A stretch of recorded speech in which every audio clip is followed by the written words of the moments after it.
장을 통해서 예수님의 비유를 살펴보려 했습니다. 우리 15장 1절에서부터 7절까지만 말씀을 선포하도록 하겠습니다. 저가 봉독해 올리겠습니다.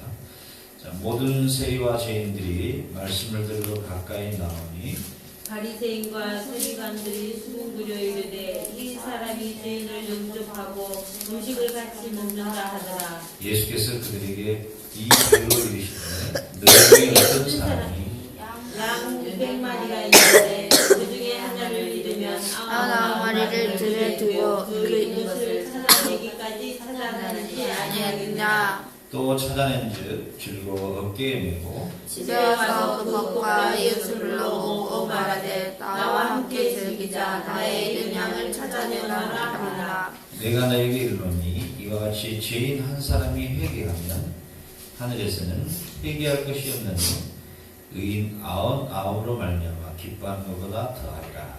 아멘. 자, 우리 15장에서는 여러분들이 잘 아는 이 세 가지의 비유가 한꺼번에 나와 있죠. 근데 이 내용은 똑같은 내용입니다. 그러나 이 세 번을 반복해서 비유를 들었다는 것은 이 비유하신 이 목적이 얼마나 중요하다는 것을, 한 비유를 세 번을 동시에 다른 비유로 똑같은 주제를 가지고 비유를 드셨다는 것은 너무도 중요하다는 것입니다.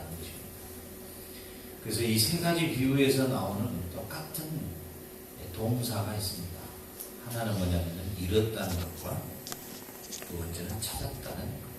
그리고 세 번째는 정치가 되었다. 이렇게 비유가 되어 있습니다. 잘 아는 것처럼 잃은 양을 찾았다가 다시 잃었다가 다시 찾아서 되찾았다. 그 다음에 한 드라크마를 잃어버렸는데 그걸 다시 찾아서 또 잔치했다. 그 다음에 아들을 잃어버렸는데 그 아들을 다시 탕자가 돌아왔다. 그리고 또 잔치했다. 그래서 잃었다가 찾았다가 찾고 난 뒤에 잔치했다. 이게 똑같은 지금 내용을 가지고 있습니다. 여기에서 이제 굉장히 중요한 부분이 어떤 부분이냐면, 하나님의 절대 관심이 무엇인가? 하나님의 절대 가치. 우리 인간도 보면 그 사람의 삶의 절대 가치를 다 두고 있습니다. 어떤 사람은, 노름을 좋아하는 사람은 자나깨나 돈만 생기면은 카지노에 가고 싶은 마음. 그 사람의 그런 절대 가치죠. 그리고 아주 술을 좋아하는 사람은 돈만 생기면 술을 먹는. 이게 그 사람의 절대 가치라고 볼 수 있죠. 그래서 사람은 신앙인이든 신앙인이 아니든 어떤 사람이든 간에 자기가 가지고 있는 어떤 절대적 가치가 있는 것입니다. 하나님의 절대 가치는 뭐냐? 오늘 하나님은 이 비유는 사실 하나님 나라의 비밀을 계시해 주시는 것입니다. 예수님께서 이 비유를 의도적으로 비유로 말씀하신 이유는 아주 놀라운 비밀이 있는데요. 이 비밀을 깨달을 자에게는 깨닫게 하시고, 이 비밀을 깨닫지 못하게 할 자는 깨닫지 못하도록 만들어버려요. 그래서 오늘 예수님께서 이 비유를 드신 가장 큰 이 목적을 어디에 두고 계시냐면, 이 하나님의 절대 가치는 영혼을 구원하는 것이 하나님의 절대 가치요. 그게 하나님의 가장 큰 기쁨이라는 겁니다. 그런데 영혼을 구원하는 이 일에는 우리 인간의 수학적인 방법으로는 불가능한 겁니다. 왜냐하면 양을 한 마리를 잃어버렸는데 그 한 마리를 찾아가지고 잔치를 하려면 세 마리가 들어갑니다. 이 수학적으로 안 맞은 거죠. 한 드라크마 10,000가나니를 잃어버렸는데 사람들을 동원해서 찾아서 잔치를 벌였는데 20만 가나니가 넘게 들어간다는 거죠. 이것도 계산이 안 맞는 거죠. 그 망나니 아들이 아버지 재산을 전부 가지고 와서 탕진해 버렸는데 그 아들이 돌아왔는데 오히려 원래 잔치를 벌였다는 거예요. 그럼 큰아들이 열받죠. 그런데 이제 더 놀라운 것은 그 돌아온 토황자에게 아버지가 반지를 끼워줬다. 근데 우리는 그 말을 잘 이해를 못해요. 그 당시에 문화 속에서는 아주 중요한 의미입니다. 아버지가 아들에게 반지를 끼워줬다는 것은 그 가정의 재산권과 그 다음에 신앙의 영적 계승권입니다. 그러니까 재산도 계승해주고 신앙도 아버지의 신앙을 계승해줘요. 아주 큰 의미가 들어있죠. 아버지의 반지를 끼워준다는 것은. 그러니까 아버지의 재산을 다 탕진하고 돌아온 아들에게 아버지는 그 아들에게 신앙의 계승권과 그리고 재산의 계승권까지도 아들에게 올려줬다는 겁니다. 이 큰아들이 거기에 대해서 굉장히 큰 반발을 일으키죠.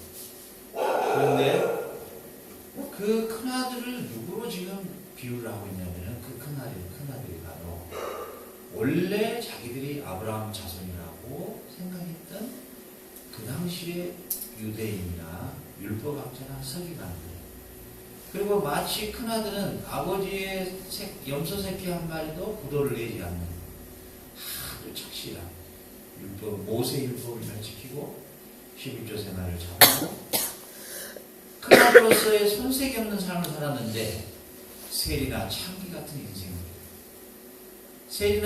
같은 인생들을 하나님이 그들을 사랑하시고 그들에게 오히려 더 신앙의 계승권과 재산을 넘겨주는 참 도저히 이해할 수 없는, 그래서 오히려 예수님을 구주로 영접하지 않는 자들, 율법자나 바리새인들을 책망해버리는 그런 비유가 바로 이 돌아온 탕자의 비유입니다.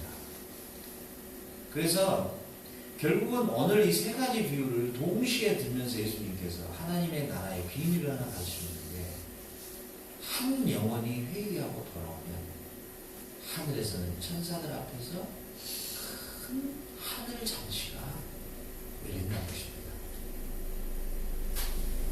이것을 3번 반복하면서 하나님의 절대 관심은 어디에 있느냐? 죄인 하나가 회개하고 하나님의 나라로 입성하는 게 하나님의 절대적인 가치다.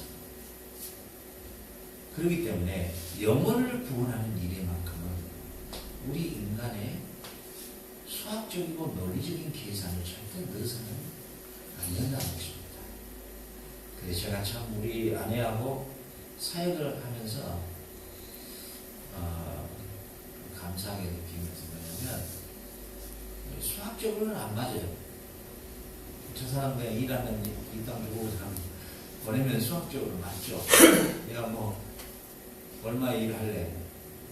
뭐 전기 가는데 5만 원, 그래? 5만 원. 그리고 정신 너가 해결해라.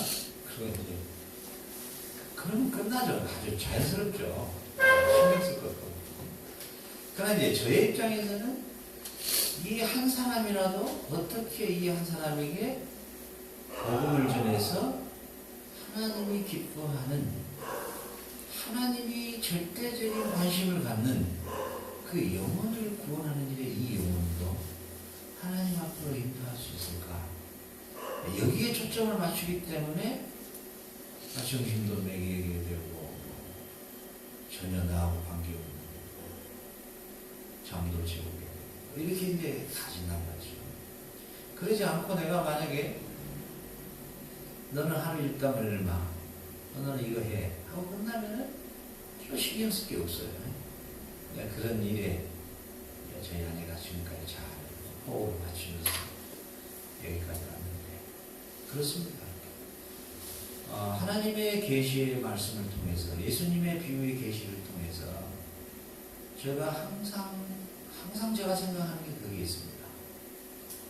하나님의 절대 관심이 내가 수학적으로 맞지 않고 계산적으로 전혀 엉뚱하게 많은 손해도 볼 수 있지만 그게 하나님의 절대 관심이기 때문에. 그게 사실은 하나님께서도 계산 안 받은 일을 했어요. 왜냐하면 하나님의 독생하신 아들까지도 나 같은 거 구원하는 일에 그 투자할 만한 가치가 없는 존재예요, 사실 인간이.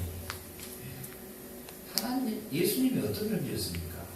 우리 요한복음 1장에 보면요, 원래 하나님과 함께 얼굴과 얼굴을 맞대고 계셨던 분이라고 기록되고요. 1장 3절에서는요, 그분은 창조주이셨다고 기록했어요. 그리고요, 그분은 세상 만물이 창조되기 전에 하나님과 함께 상인과 하나님과 함께 얼굴과 얼굴을 맞대고 계셨던 하나님이십니다. 직접 성경 계시되어 있어요.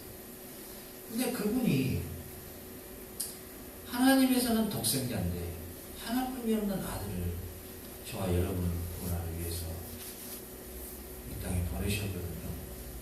그 하나님께서도 계산이 맞지 않는 일을 하신 거예요. 별로 그렇게 가치가 없어, 우리 인간이. 우리 인간을 가만히 보면 뭐 그만한 가치가 없는 존재예요. 근데 하나님 보시기에는 창세기 1장 26절과 27절에 하나님의 형상을 따라 우리를 창조하자. 우리가 우리의 모양대로 창조하자. 그리고 요한복음 3장 16절에서는 하나님이 우리를 아들을 내어주기까지 이처럼 사랑했단다. 결국은 뭐냐면 하나님이 우리를 사랑하는 것 때문에 희생을 치르시는 거예요.